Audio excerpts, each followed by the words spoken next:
Hello, everybody. It's Graham Cove and Stephen Howell with another Wow Ergonomics. It's the 29th of September. I'm going to reiterate that. It's the 29th of September, which means one thing and one thing only.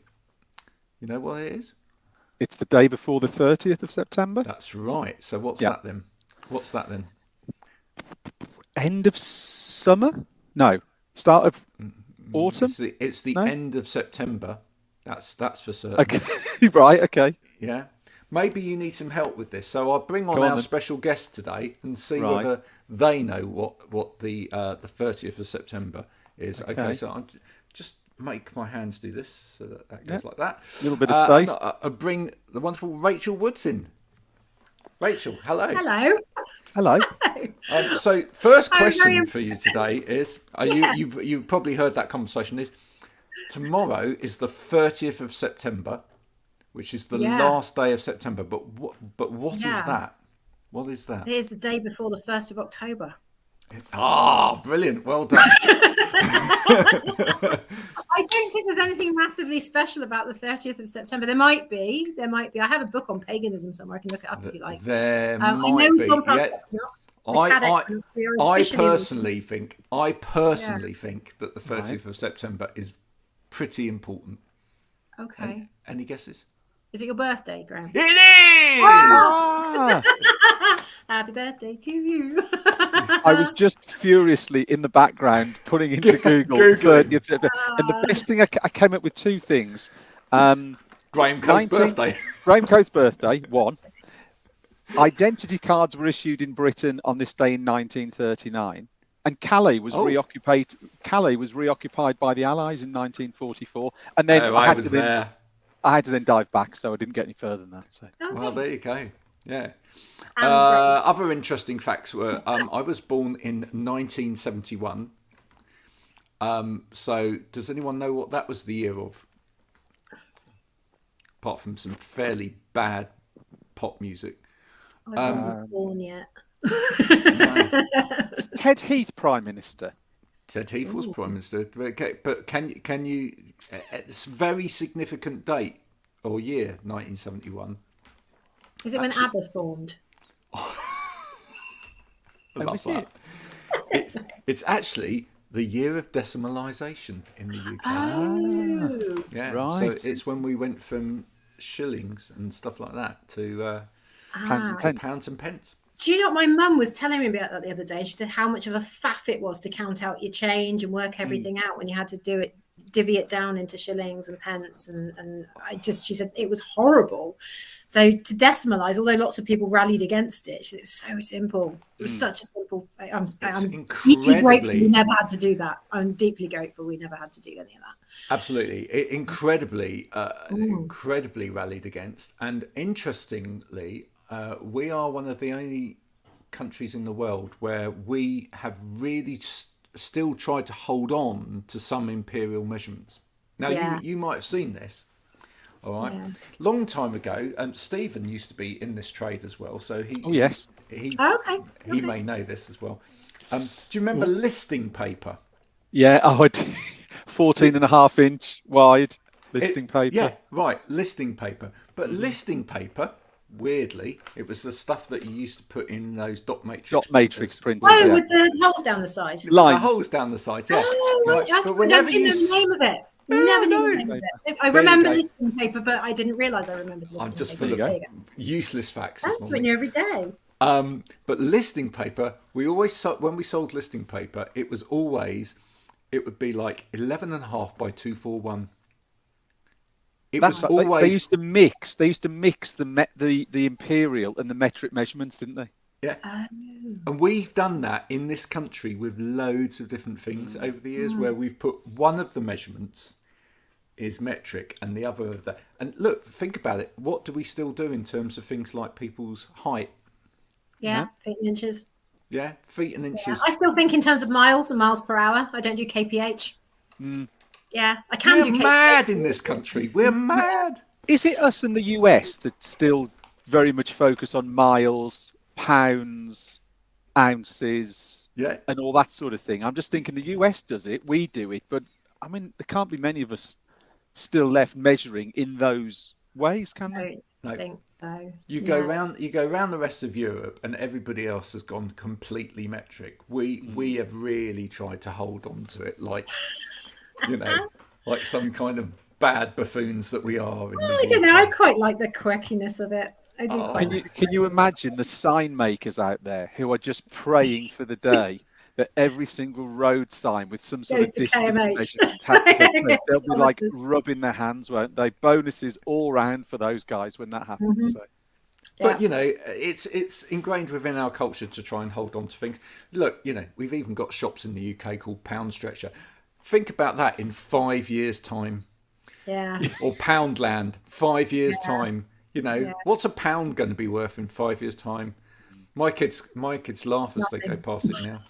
It's just mad. It's just I madness. did see earlier this week, and sorry, I'm slightly digressing from introducing Rachel properly, but We was will it in a second. we will, but was it Galaxy that sort of did this movement where the price stays the same but the size of the bar shrinks? Was it a Oh, Galaxy bar or they the something? first ones to do shrinkflation.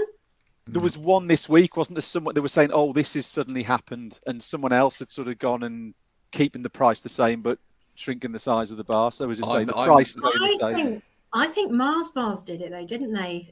A Right. few years ago. everybody's done it. Yeah. Everybody's I done know it. Dairy Milk definitely has. Dairy Milk has definitely shrunk, and the Yeah. price. Although the price has now gone up, so that isn't shrinkflation really. Because I'm looking forward to the day when actually eating a Mars bar or other chocolate bars are available. Eating a chocolate bar will actually help you lose weight, because all you'll do is open the packet and get a air. Smell of go, chocolate. with the essence of chocolate in there.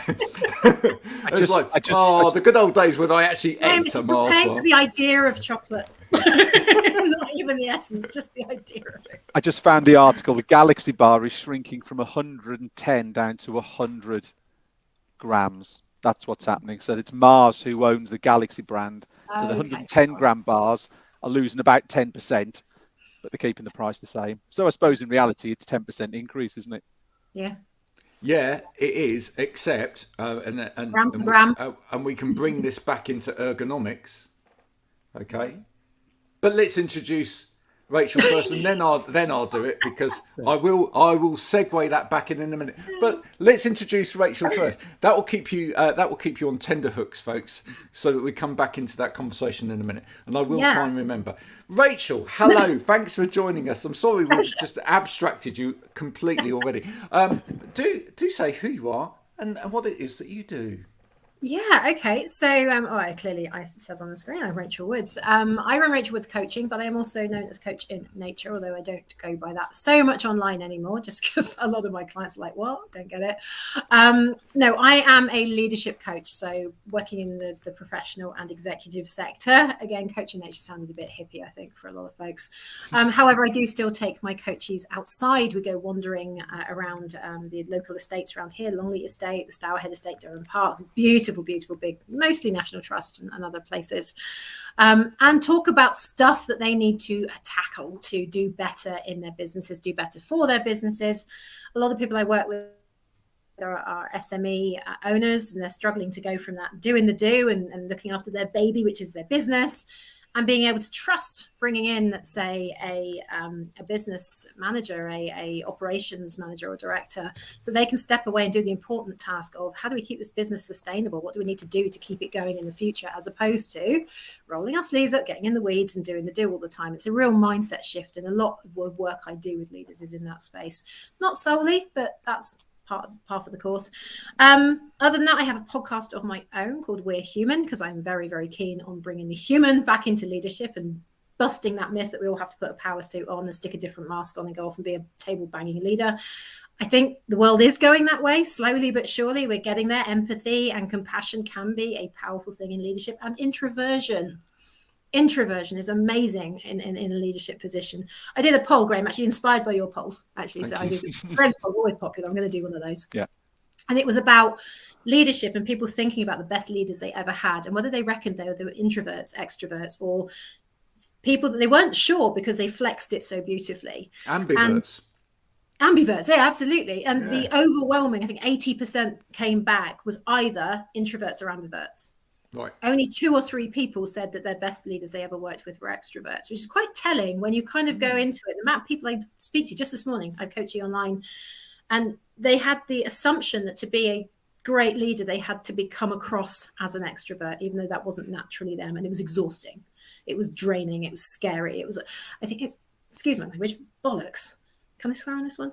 Well, no, You but just you did. just have. It's a mild swear word. But yeah, absolute tosh. Because, yes, okay, I think ambiversion is a real superpower because you can flex. But ultimately, yes, okay, you're going to have to step up every now and again. But if you know where your energy comes from and how you recharge and how you best kind of get back on top again, you can still be amazing and be an introverted leader.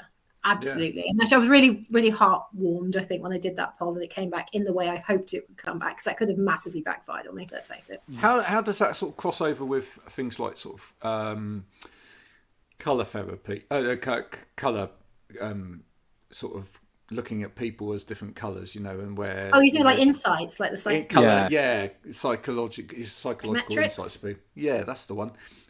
Where leaders are red and quite fiery and kind of, but then actually that means that they don't necessarily like yellows, because yellows are kind of quite, If you use that language with anyone that facilitates insights, they will tell you off big time for calling someone a red or a yellow. Okay, because you're a mixture, yeah. You are, and we're like a packet of Skittles.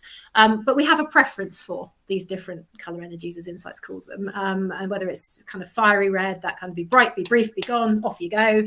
Whether it's more that, we know a few of those extroverted yellow, kind of, enthusiastic and energetic, or whether it's the caring green. So don't show me you care, and I want to know everyone's okay and make sure everything's all right. But also, actually, they can be quite stubborn and sullen if they're not happy, and they're the sulkers of the world, maybe.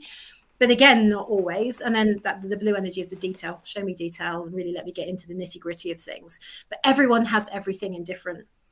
Actually, you guys, I'm making a massive assumption here on all of our ages. I know how old you are now, Graham. We will remember the graphic equalizers on hi-fis, right?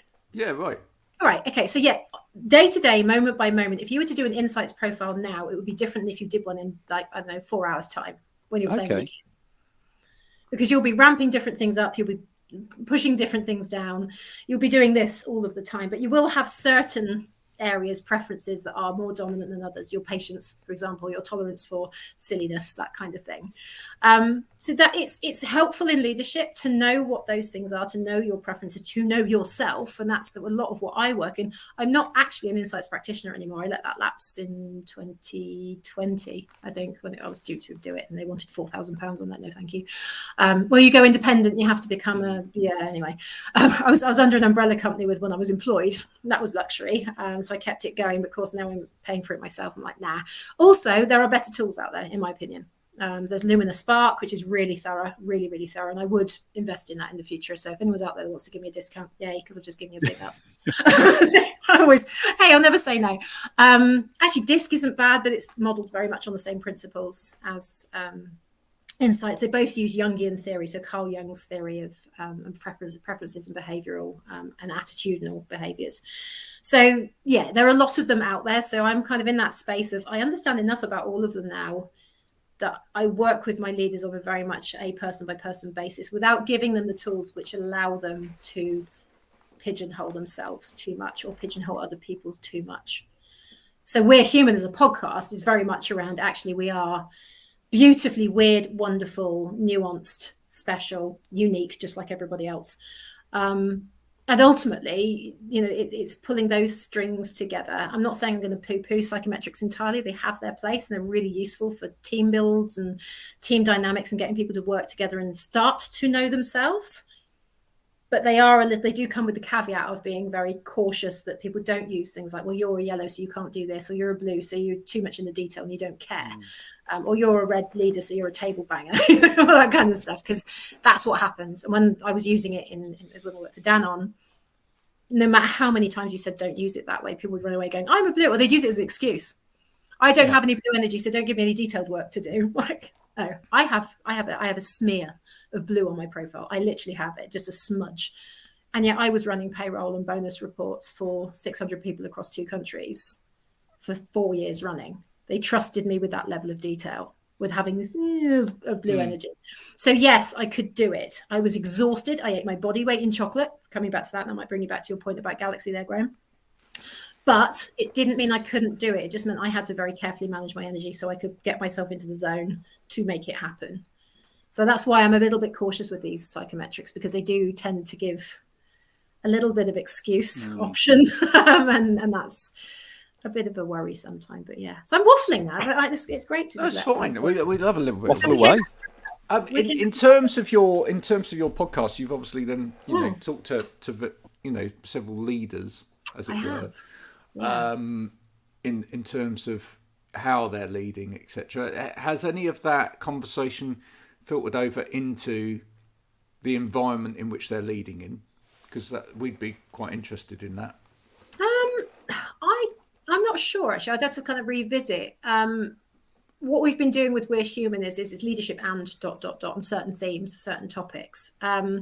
So from that perspective, I mean, I do know when I speak to Phil Coley, so he did the one on psychology, I do know that he uses sports psychology from his background, as well as his understanding of broader psychology. He uses that within his work, absolutely, with his clients, with his team, moving forward. And so in marketing, because he's kind of marketing and sales guru, he's my marketing and sales guru. And then I think when you talk to James Horn, he uses the EOS system, which is a system of organizations. They can do a deep dive into what they need to do to improve and evolve and do better in the world as an organization, not just as a leader. And then having spoken to, obviously, Kirsty Waite was talking about ethics and what that means. And it sounds really dry, but actually it was probably the most of the sort of funny versions, because we were talking, where ethics can go wrong. And I think we started talking about family businesses at one point where I've had experience of ethics being quite shaky and a bit dodgy in that sense, when you're bringing outsiders into a family business and that level of nepotism that can happen, the danger of that. Tell me about it. My experience is very different to hers, so that was quite interesting. And then we've been talking guts with Dana Chapman, so they're the squishy kind, not the bravery kind. So again, she's talking about how leaders can bring that health and well-being through food education, rather than being the food police and banning Cake Tuesdays and that kind of thing, but just being more feeling towards people who are trying to do better for their own health. So maybe not having, birthday cakes. So if you're bringing cake in for your birthday, like you would have to if you're in office, Graham, you remember those days? We all got cakes in on our birthday. Why do we have to buy that, by the way? That's a Somerset thing. That's a Somerset thing. Is it? It doesn't. No, it doesn't. Doesn't exist. No, it doesn't. It did. Chiswick Park, down on office. There was always an email going then around. you had lots of people from Somerset in your office in Chiswick Park. Oh, is there? Growing up in Bedfordshire, never ever people bought you the cakes on your birthday. Oh, really? I've always had it that you take them in. Yeah, I think you'll get some comments that say, no, that's not true, Graham. No.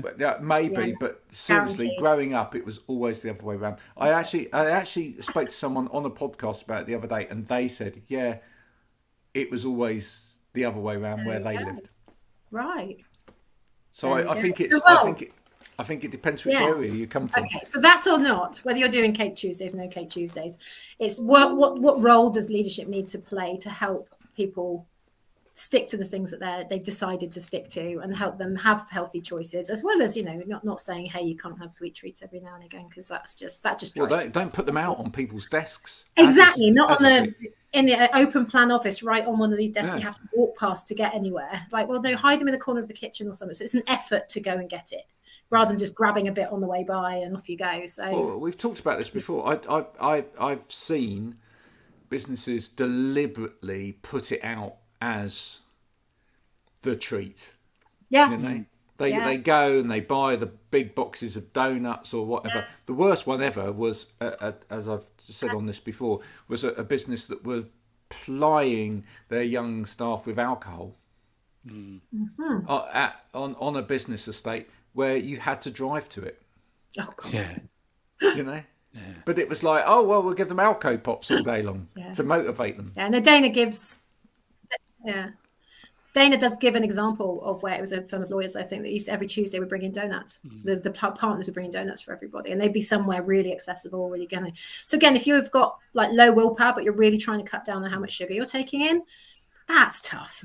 And when you're having a happy day and you get to 3 o'clock and you've been really good all day, like, well, I've been good all day, so I deserve. And that little voice in your head that's really hard to resist kind of drives you. I was in HR. We had a cupboard that we kept all of our treats in, and it was still too tempting because it was too nearby. It's slightly, it cuts across a little bit, Graham, what we were saying last week, wasn't it? And I know we've got on this subject before about sort of welcome packs when people start at businesses. And we touched on it last week, didn't we? But something we've mentioned a couple of times over the last sort of 6 or 8 months is when you see people sort of putting things on LinkedIn about them starting a new job and the welcome pack, and the fact that they're putting alcohol in there, they're putting chocolate in there, and you know how it doesn't sort of consider anyone's, whether it's religious beliefs or previous or ongoing dietary addictions, things like that. It's sort of, we've sort of said a few times, haven't we, that it needs to be thought out a little bit more so it's healthy and productive, and not just that little, you know, box of lint balls or bottle of champagne or whatever it would be, because it just sends out the wrong message, and you just don't know how that's going to affect the person who's the recipient. Exactly. Yeah, exactly. Because it won't feel like a welcome, will it? If you're a non-drinker, or if you know, have certain religious beliefs that you don't eat certain things, and it's in the box, you suddenly go, oh, you know. I mean, I don't think any company's stupid enough to put a packet of pork scratchings in the box. That would be a bit. Well, it's the fact that it cuts across. It was really the fact that it kind of cuts across the kind of rhetoric that the company's putting out there as well. So if the company's talking about well-being of staff and everything else, and then what it does is gives them a box of chocolates and a bottle of champagne, that doesn't really sort of sit with that. Whereas if you gave somebody you know, a set of ergonomic aids and some you know, instruction on how to use it, you gave them a gym pass, you gave them maybe you know, a sort of 6-month subscription to some healthy eating thing, like you know, some veg box type thing or whatever, then at least what you're doing is you're promoting the things that you actually believe in. Yeah, you're demonstrating your culture, aren't you, through that? And it's not sort of semi-passive aggressive of, this is who we are, this is who we expect you to be, because there's booze and chocolate in the box or certain particular things. Or they're saying that, I guess there is that, you know, if you get the gym card and you think, oh God, there's everyone here like gym bunnies or something, how am I going to feel about that? So you kind of have to be careful on both fronts, but at the same time, it's a take it or, you know, to take it or leave it thing, or give it to someone else, isn't it? Okay, oh yeah, my other half would really like that. Fine. If you don't use it, that's okay, but you use it, give it to somebody else that appreciates it. But it's less judgmental, isn't it? We're just going to assume that you like champagne or chocolates or With your HR experience, Rachel, those sort of things that are put together in terms of those welcome packs, does that tend to be something that's driven by HR, or is it driven by leaders in the business, or is it could be a mixture of both or neither? But I'm just interested as to Janet, how does it come to being what it is in your experience? Well, in my experience, it was the leaders had a great idea and went, here, HR, you make it happen. In the main, sometimes it's led by HR, L&D or recruiting managers. I think really savvy strategic HR teams will have much more input into stuff like that. Some of the best ones I ever got had like a reusable, you know, coffee cup, but you didn't have to put coffee, obviously, but made of like bamboo or something. So you had, you know, a screw-on lid, and you knew it was decomposable, and it was all kind of compostable even. So you knew you had something that was a bit more green. You got a notebook, and I haven't met anyone at all whatsoever that doesn't get one of these and goes, oh, I really like that. Even if they only use the first 4 pages and then ignore it forever because it's sullied by then. Everyone I know, I don't know whether it's a women thing or I should ask you two guys as chaps, if somebody gave you a lovely, nice bound notebook, oh, hang on, lovely clean pages, maybe there's little dots that people use for like journal planning. You love those ones. Do you get excited about stationery like I do? I went to see one of our partners open a new furniture showroom earlier this week, and they gave me a nice box, and it, he says, leaning down, there's a company we've seen before. Yay! Yeah. One of them. Yeah. Happy days. It's I was funny, happy as Larry. The amount of diaries I've used for the first month and then ditched. Yeah. It's not overly environmentally friendly, I will admit. So I don't buy diaries anymore for that reason. But I do buy these sorts of books because I can turn them into a diary if I want to. Yeah. And they last forever. I fill them up, and I do make myself finish them now. I'm quite proud of how much I get through to the end, and they are stuffed with stuff. When I need to find it again, it's awful because I don't index anything. But while we're showing off our diaries, Okay, here we go. all right.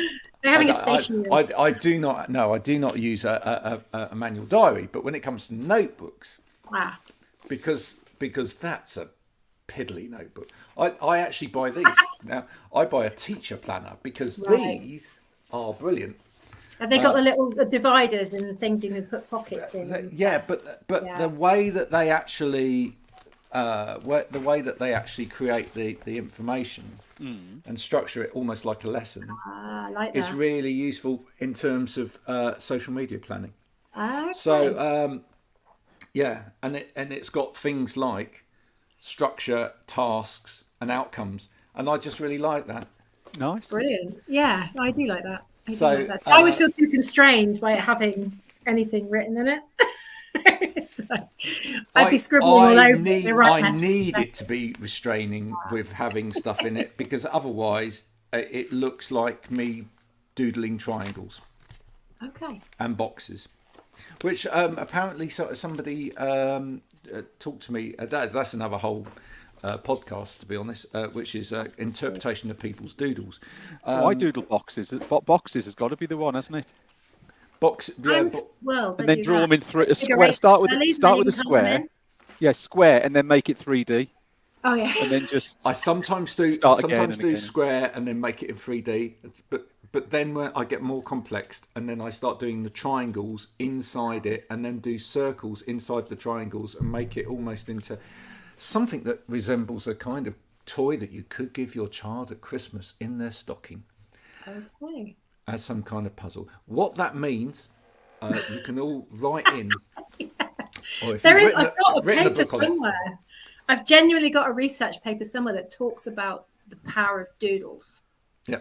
And I wish I could remember who it was, but it's one of these coaching thinkers from the 70s, 80s, I think, talks a lot about the power of the doodle. And what, not so much what it means, but also what is happening while you're doodling and what your brain's doing. Because your brain, it's one of the things that your brain can take in information while you're doodling, because you can do it mindlessly. It's one of those things that because you can't do a lot of things twice. You couldn't sing the alphabet and write down the words to happy birthday.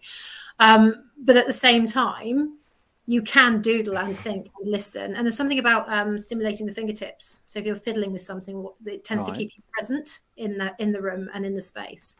So if you're trying to concentrate on what somebody's saying and you've got a pen in your hand, don't click it because that's really annoying. But rub your thumb on the thing or something and just keep yourself there, because it helps you focus. Don't do the clicky thing because people will grab the pen off you and throw it. So talking about that, that's quite interesting actually, because I won't say who it was, but the other day I had to edit a podcast, and somebody on the podcast, because there were a lot of people on this podcast, and somebody on the podcast all the way through was, and unfortunately I separated out all of the tracks, was it's a very nervous thing, isn't it? It's unconscious as well a lot of the time. Just don't. It is. It's one of those things where when you do podcasts with people, you have to say, like, turn your notifications off, turn this off, do this. Have you got any clicky pens in your hand? But you sometimes can't see that they've got something like a pen on the, and then midway through it's like, and you can't sort of stop the stream of consciousness and go, excuse me, can you stop clicking your blinking pen? It's it's just to kind of carry on that vein for a minute, because it's a very interesting subject. But when I was at the last business that I was involved with, which was helping students with note writing, kind of one of the things about that, and one of the reasons I wanted to join the business, is I've always been absolutely useless at taking notes, because I can't take notes. If I take notes, then I'm not listening. And it's always been one of those things where people go, now make sure you take good notes, and you think, but then you're not listening. So, and then they're not good notes because you're not hearing it. And then they're not good notes. So one of the things we were trying to move towards, and I think it's one of the great blended things about technology, is we were trying to move to almost a situation where you don't have to do anything. And the granulation of that information would be granulated in some way that actually, this is the holy grail in terms of note writing. As you listen, what you're listening to gets granulated and put into some kind of order based upon your thought process without you actually doing anything. We're not there yet. One day we will actually get there, I believe. And I believe people like Musk, with his nano chip in your head, will probably be really, really right. Yeah. It's funny though, because you watch these things where you've got somebody doodling while somebody's talking, and they almost cartoonize what the story is. There's a lovely, again, it's on YouTube somewhere, and it talks about the money as a motivator. It only works to a certain point. Once you get past a certain point, money is no longer a motivator for humans, basically.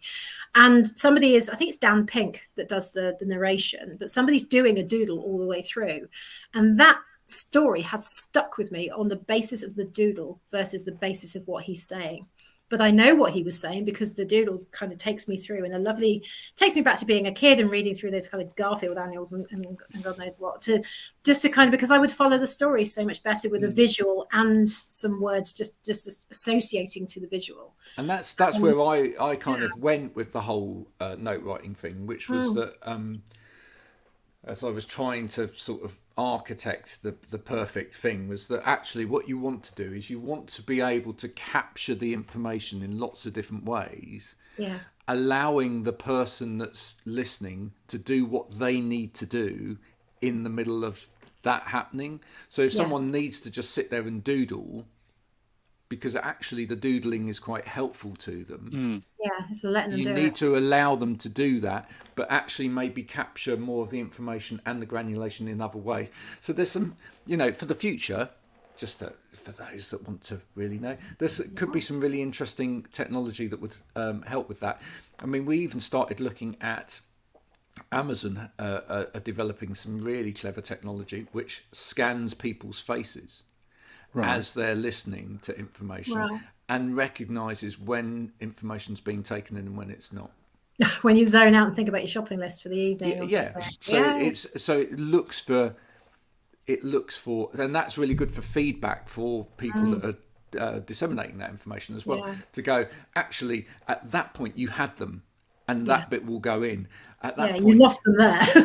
You completely lost them. Well, they do say, isn't it? Get them involved at least every 10 minutes. Get your audience involved every 10 every minutes. 30 seconds, I believe. If you can, because ultimately what it does is it keeps them on their toes for a start, because nobody wants to get caught out, do they? Let's face it, nobody wants to be kind of caught napping or looking at their phone. But at the same time, it's our attention span as adults should be able to last for maybe 10 minutes. And then I've got something to think about what I've just been told, and therefore I'm embedding it that little bit more because I'm thinking about it. And then we move on to the next thing, and then we move on to the next thing. But even then, you go to these things. I had to do a presentation yesterday, and it was mostly me talking for an hour and a half. We had a couple of experiential seconds. And I'm just like, I'm gonna shift that somehow. But again, there was a lot of information to get across you couldn't avoid. So how else can you make that happen? What else can you do to make that digestible that doesn't involve me losing my voice after an hour and a half?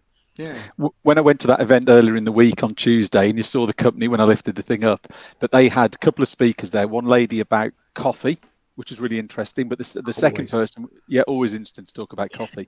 The second speaker was an ex-professional footballer called Paul McVeigh, who used to play for Norwich City and Tottenham. And he did probably a 50-minute talk around psychology and your attitude. And we talked about how he sort of had built up from a kid in Belfast to become a Premier League football player. One thing he did was that I know it's quite common, but just to keep people on their toes and engaged, he'd sort of got five or six maybe questions that you went onto an app on your phone and you put an answer in, and the answers went up the screen, and that became a conversational put. And it was just quite interesting. I haven't seen people do that for a while, but it was interesting. They just kept that audience participation and kept people sort of quite engaged, as you say. Like Menti's actually. Menti's a lovely tool for that, because you can put the QR code up on the screen, so they can just hold the phones up. That's what we did. It was literally QR code, and then they're answering on the phone. Miro's another one that's great for getting collaboration. And the most common answer, if there was some people putting the same answer, would sort of be words all appearing, but it would sort of be in bigger text and bold. Yes, and you could see, well, actually, what's in an audience of 50 or 60 people, you could see the word on there, but you got to feel for how much. How common is that thought? Going back to the note writing thing, that was one of the things that I was interested in, and in trying to integrate into the note writing process was was the question and answer and learning process as well. Because actually, if you then change how something's delivered and include things like questions, if you then start to marry up the information that people are capturing with how they're answering questions, you get close to understanding whether or not that is being understood and learned at the same time, right? So we should never see these processes as being separated from each other in a way. We need to find ways of integrating them. Again, back to at one point we're going to have these neurochips in, and it will be able to read what we're thinking. I love you're so convinced we're all going to have neurochips. Oh, absolutely, completely and utterly. Like we're all going to go to space with SpaceX as well. It will all happen. You know, I guess we might have to. If we carry on the way we're going, we might have to. But just going back to what my earlier question. So in terms of environment, you not many leaders actually talking about the work environment, or the changes that have happened in terms of people working remotely or working from home, etc., and how that's changed leadership then, because I think that's a massive piece, you see.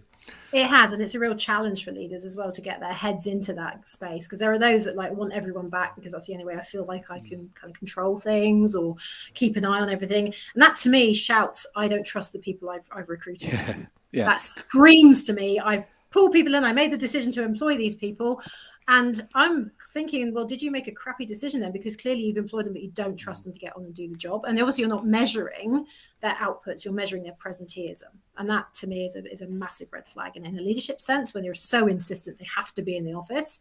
But at the same time, there is giving humans the opportunity to get together and work collaboratively, physically, face to face, because that's a very healthy thing as well. So finding the balance for leaders at the moment is actually a real challenge, and I do feel for them, because I'm not saying one is right and one is wrong. Obviously, if you're in the hotel industry, folk can't work from home. If you're in retail and you have physical shops, folk aren't going to work from home and service those shops. So you do need to have that balance. But at the same time, it's a real challenge to understand, I suppose, for a leader, is to think, why is it? What is my motivation? Because if it isn't a definite requirement for being physically present, like service industries like hotels, restaurants, and shops and things, you're all working in, I don't know, financial services or other service industries that can be mostly online. Whether you're coming from an office or whether you're coming from home, your customer interaction is via phones, computers, that kind of thing. What is your real motivation for wanting everybody in one place? Really? And that reality, that realization can be quite an eye-opener for those that are prepared to do the thinking around it. And then when they're uncomfortable with what they find out, is how prepared are they to sit with that discomfort and really understand it? Because it's only when we sit with that discomfort and really get to know it, do we get to the bottom of why we want to do things? We get to understand the purpose of what we're driving for. And we either realize that really isn't right, or no, actually this works and it has to happen. And fair enough, you've done the thinking. But so many just aren't doing the thinking. They're just going, no, my way, highway, everyone back. Well, is it that they're just not doing the thinking? Are they actually doing the asking as well? Are they actually asking their people, what is it that you would actually like to get out of this? Because for me, the office as it was dead before COVID even came along. To a degree, yeah. Because, just because what's the point of going to a space where you sit in your little cubicle all day long, don't even interact with the people next to you, and then go off home again at the end of the day? And what all that COVID did was show people that it was like, I haven't missed anything, It was like the final nail in the coffin, wasn't it? It was the final nail in the coffin. Unless they did miss something from it. And well, to be fair, extracting those things, isn't it? I missed the office. I did. Now, I left my employment on, actually my last day was 29th of March 2020. Wow. Epic timing. Oh, wow. I had a leaving do via Zoom. So there wasn't snot and tears and cuddles in the office. So that was kind of okay. So I'm quite relieved about that. I had my leaving call via Zoom. I then started up my business at the start of the pandemic. Not the best timing to start a business, let's face it. And for the first year, I really missed human contact. I missed going into the office and seeing my team and being with my team, because we did work collaboratively. We sat on a bank of desks together. You could just kind of call across the desk and go, hey, what do you think about this? You know, we could have these little chats. We'd go for a walk at lunchtime around the block and just get some fresh air and think about some stuff, whether it was private or professional. So you had that human connection, and I genuinely missed that. And I'm more introverted than I am extroverted, a little bit ambivert, but mostly on the introverted side. I massively missed that, and it took me a long time. And actually, I went and got a part-time job. So last year, I worked for 2 days a week in a farm shop just to have human connections, because I wasn't getting enough through the work I was doing. Once I started working like I do with Cornell 3 or 4 days a week, then actually that changed a little bit. But again, it's still this. Or it's this sort of connection. So I now go and sometimes on a Friday work from a coffee shop. You know, go work from a coffee shop and see people and chat with the owner and that kind of thing. So I'm around people. So I think there is a place for an office, but you're right, Graham. It's not about going and sitting in a pod and not talking to anyone all day.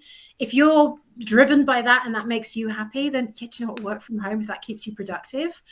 If it's a case of actually, guys, we need to get our heads together and this doesn't really work for that, let's all get our heads together in a shared space that's, you know, everyone can get to and the rest. So again, but it's that flexibility, because I think there are these organizations that are going a bit all or nothing again. And like we say, lockdown was the big eye opener. So many companies said, no, you can't work from home. You can't do that job from home. No. Then the minute lockdown started, right, everybody now needs to work from home. But you said we could. Yeah. Suddenly it was possible. Now you can. Suddenly it was fine. Forget everything you were told. Yeah, exactly. You're sitting there going, you bloody hypocrites. Yeah. Like, we had a conversation the other day with someone that was saying that you know, they were getting rid of the elongated boardroom tables. They were going more for like round tables so that everybody sat equally around that, etc. But has anybody seen any examples where maybe away from the sort of desk scenario, furniture within office spaces is changing? Because I mean, one of the most wonderful pieces of collaborative furniture I've ever seen from an architect was a room called the Bowl. Has anyone ever seen that? No. It's wonderful. So rather than you enter into this meeting room, so rather than the you know, hierarchical system of the boardroom table where, you know, the management or the manager at the end. sits at the end, right, and you know, you sort of try and sit as far away from the manager as possible, because otherwise you're going to get picked on. You know, probably 3/4 of the way round to the left is probably a good space. He created this space which was, you go in and there was a massive bowl, and you climb up as a team into the bowl and you sit round on the inside of the bowl. Okay. And you're all at the same level, and you know, it's about literally, you know, you can then stand and then talk to the bowl, almost like an amphitheatre. But it's brilliant. I thought I love the idea that we start to get more creative with any kind of space which we're gonna use for collaborative work, to actually go, yeah, you can actually collaborate in this space. Yeah, you know? big collective. I like it when you see sort of training areas, and I do follow an HR buddy of mine, so and Melanie Hartley, who just does, she's big on LinkedIn, she's all over the place, bless her, she's very, very, very pink, love it, she is a unicorn when it comes to these things, but she shows pictures of different training rooms that she's using when she goes and does insights, actually, funnily enough. And she's, isn't this room amazing? You can see outside, big glass windows, there's a view, but the seating is all different. You've got different kind of, there's like sofa type things, there's little buffets, there's like normal type, you know, what I'd say standard meeting room type chairs, and just to blend. And actually, one thing that really opened my eyes was when Melanie Costas came and commented on that, saying, actually, when you're making an accessible area for meetings, for collaborative working, for boardrooms, whatever you want to do, how often do you walk into that and all the chairs are exactly the same? We might have room for wheelchairs, so there's a nod to the disabled because there's room for wheelchairs. Only 8% of people are actually wheelchair users that are disabled. What about all the others? What do they need to sit on? Are they okay in a chair like that? Are they better off if they kind of sit to one side because of their different abilities or needs? And for Mel, she would struggle with those sorts of chairs all of the time to sit there for a day's kind of activity or something. Conferences, row upon row upon row upon row of exactly the same types of chair. So it's that opened my eyes, because I'd never really thought of it like that. I mean, she even talks about facilities, disabled facilities. I went in one at the weekend because it was the only toilet available, and everything is at wheelchair level. So to use the sink, I'm literally I thought, actually, if I was to be leaning over like that as someone who doesn't really have massive kind of back problems or hip problems, that would hurt to do if I had to do it for too long. But of course, I'm just washing my hands, so I'm not doing it for too long. Those that do have hip problems and back problems, that hurts to do it even for a few seconds. So they've made, by making it accessible to the 8%, they've made it inaccessible to some of the rest by making everything at low level, because it's for the wheelchair users, assuming that that's the only version of disability, because let's face it, it's the logo, isn't it? So we touched on this with Jodie Greer, haven't we, in the past, Graham, where I think she spoke about the exact same subject, that by sort of amending those facilities, quite rightly making disabled facilities available, it was only targeting a small portion of the people who actually would want to use that facility. So actually in itself, it's not being inclusive, because it's almost being sort of exclusive. Yeah. And when it's trying to be inclusive at the same time. The intent is lovely. You can see the intent behind it, but the application hasn't been done with consultation from people that are disabled. It's really interesting what's actually happened. It's fascinating. Over the last couple of years, because what's actually happened is there's the biggest opportunity ever to enable people by allowing people to work wherever they need to work, right? Yeah. That has been the biggest opportunity ever, and some companies have grasped it and some companies really haven't grasped it. You know, the fact that, you know, if somebody if somebody works in an office, one of the things that's always been a pain in the backside for anybody that's different in any shape or form, you know, it doesn't need to be a disability, even it might just be that they're 6'6", is that all, you know, when the architects, but this is the truth, when the architects design that room, lay that room out, you know, specify the furniture for that room, everything's at the same height. All of the chairs are exactly the same, so it all looks absolutely lovely. But that means that anybody that's different doesn't fit. Yeah. You know, and that's a problem. Now, with people going home, what happened was that people suddenly understood, because they were very uncomfortable at first and people were working at their dining room chairs and whatever. They had a period of time where they started to work out what was comfortable, what wasn't comfortable for them. And they started to kind of put together and manifest, if you like, what was ideal. So that information's kind of there now, but whether you then take that up as a company and go, right, now that you've had that experience and you've kind of worked on what works, what doesn't work, etc., you know, can you let us know, so that we can kind of try and incorporate that as much as possible into the design, so that we make these spaces work for everybody. Some are doing it, some just ain't listening, and as I say, it's been a massive opportunity, really, because it went against years and years and years of office design where everything was aesthetic. Yeah, all the same, form over function.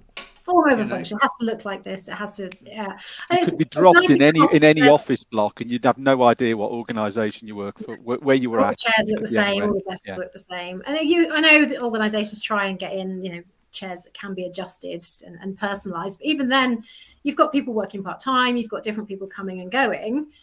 So every time you come in fresh, you get in your chair, you're like, oh, it's been changed. I've got to now set it back to how I need it. And you're wasting time getting working. And the organisation wants you back at your desk and on your calls by X o'clock. Takes you 10 minutes to get your chair sorted out. You're then leaving earlier to get in earlier to sort your chair out. And it's, I don't know. I love the fact that you brought that point up, though. But yeah. Because that's an organisational problem right there. That's a management problem right there. Lack of training. Because actually, any ergonomist will tell you that you need to fiddle. You need to be empowered and you need to actually change. It's that setting up time is not a waste of time. We quite often use the analogy of the car. You would not get in the car after your partner, who is 4'6", has got in the car. Right? If you're 6'2", and start driving, because your knees would be up around your ears and you would crash. You will adjust the seat. You will adjust the mirror. You will adjust the side mirrors so you can see and you feel comfortable. You might even change the height of the steering wheel. And yet, we feel that we can't do that in an office. We can't just set things up for us and get everything right before we start off. And this is, so the biggest, one of the biggest problems in terms of, or one of the biggest things that really needs adjustment in terms of ergonomics, full stop, is time. We managers need to understand that time spent just doing certain things is not wasted time. It's not counterproductive. It's the same as, is it, and this is mind blowing, I think, for some management, is it wasted time to just allow people to think in a day? Yeah. Take away a task. Take away anything that's actually, achieving something at that point. I just need time to think. I've just been bombarded by information all morning about this, and this, and now I need to think about it. Yeah. Because it's a miss. Isn't it? It's a miss for a lot of management. Leaders are allowed to go and do that. Those in leadership and management are allowed to go and do it. I'm having some thinking time. That's okay. But actually, when you're, if you're in a contact center, or, and I say, if you've had exactly your example there, Graham, you've had a morning of training, and you're like, right, you've got a 5-minute break to go and you have a comfort break or get a cup of tea, straight back on the phones. So where's the digestion time? Where's that time to just stop and let that settle and let it percolate and actually think about any questions you might have to ask as a follow-up? Because, you might get 2 days later and go, I'm sure I got told that, but now I'm not remembering, and that's not helpful. Then if you wasted time on that training, or some of the training time will be wasted because not enough has gone in. There's a bigger question about the quality of the training, of course, but still, it's time, isn't it? If you need people back on the phones or back in their jobs or back on the task by a certain time, and you're doing training or doing something else with them beforehand, then factor that time in. Stick 20 minutes at the end for that specific purpose. Go away and talk about this amongst yourselves for 10 minutes and come back with some questions, because it's allowing that percolation time. Stephen, have you ever had feedback like that from dealers in terms of implementing ergonomic solutions out in the field, etc.? Because I certainly remember times when I'd go to give that educational piece and whatever, and I'd be told, and I do need them back on the phones in 10 minutes.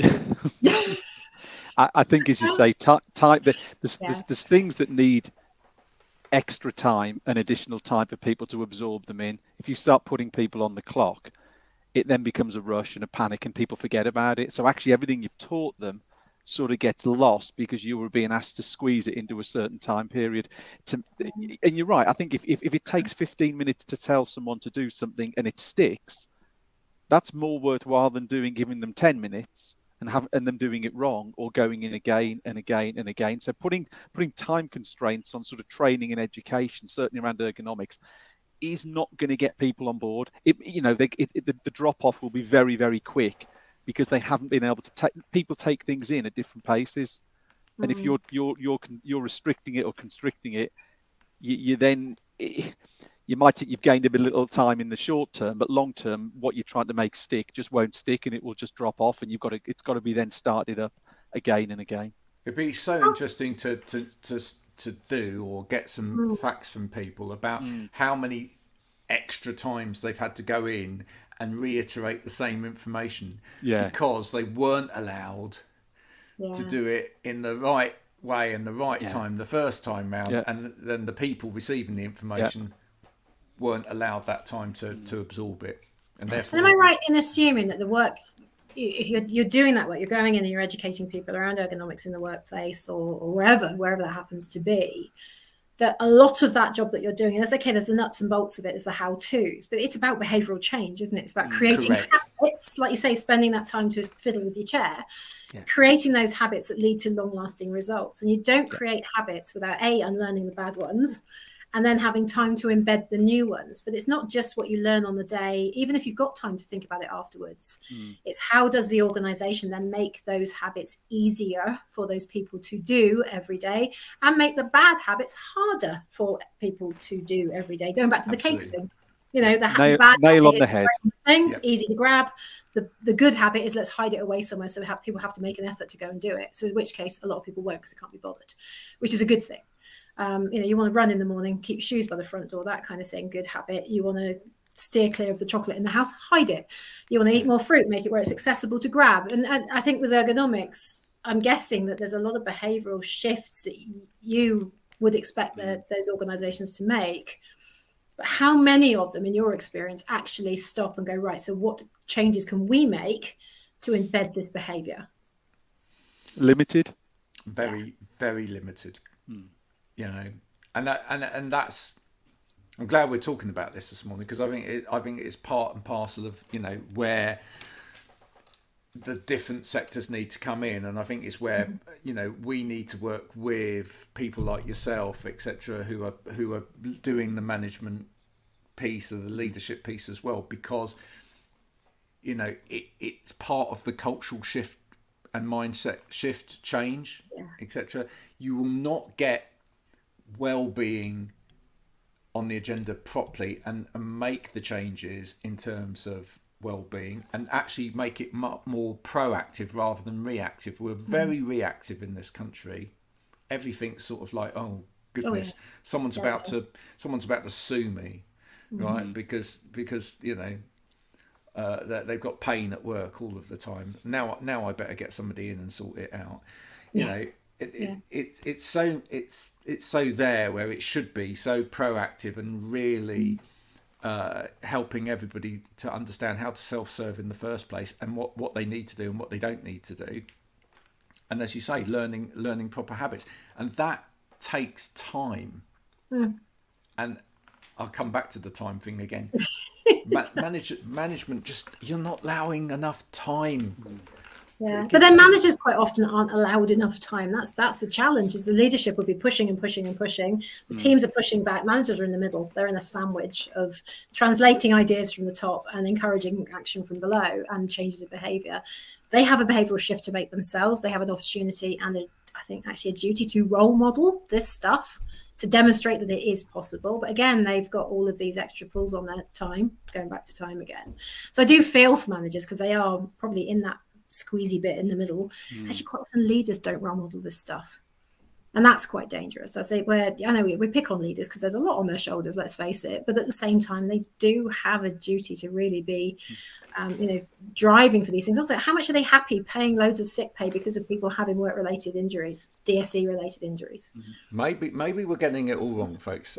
Maybe we shouldn't be talking about 4-day working weeks. Maybe we should be talking about 5-day working weeks, but actually 4 days of the week you work and 1 day of the week you think.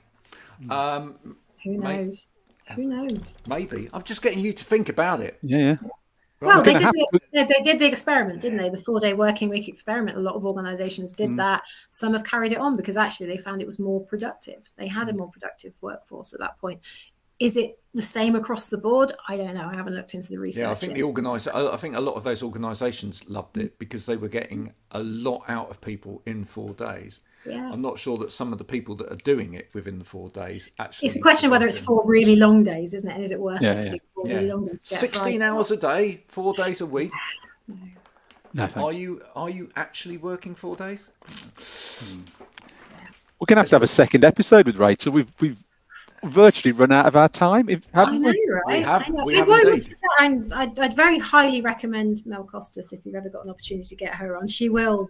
She's a force of nature. She's into rural mental health, where we are lacking. Graham, you'll know this, Somerset and Dorset and Devon, and so we don't have great rural mental health services. Actually, we don't have great city or town mental health services, frankly. But we do have a lot of trees She's all, yeah, we do, and that's a very good mental health service, frankly, because nature is amazing, and I would love to talk about that more.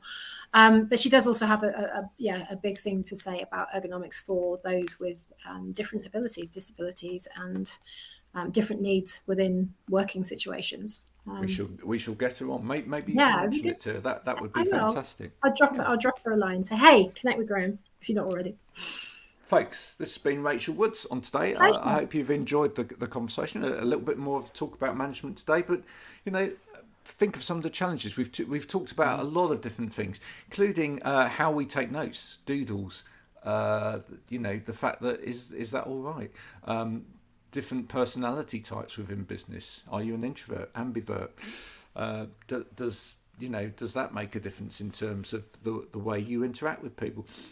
We've also talked about working environments and how maybe we need to work more with culture change people in terms of the ergonomics community in order to actually make those changes happen at management level.